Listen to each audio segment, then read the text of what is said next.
IMF ने पाकिस्तान में महंगाई में मुसलसल कमी की पेशगोई कर दी। मुसलसल 5 साल औसत महंगाई सिंगल डिजिट में रहने का तखमीना जाहिर कर दिया गया।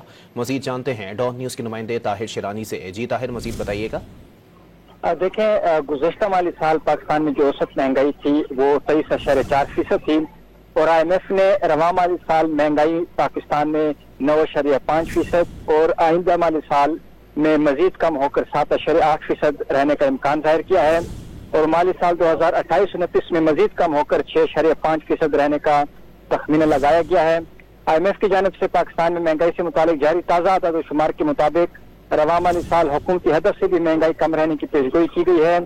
रवा माली साल के लिए हुकूमत ने 12% और IMF ने रवा माली साल के जो औसत महंगाई का हदफ है तखमीना है वो 9.5% लगाया है। आइंदा माली साल 7.8% और उससे अगले 3 माली साल जो है 2026 से लेकर 2028-29 तक, तो इस दौरान महंगाई 6.5% रहने की पेशगोई की गई है।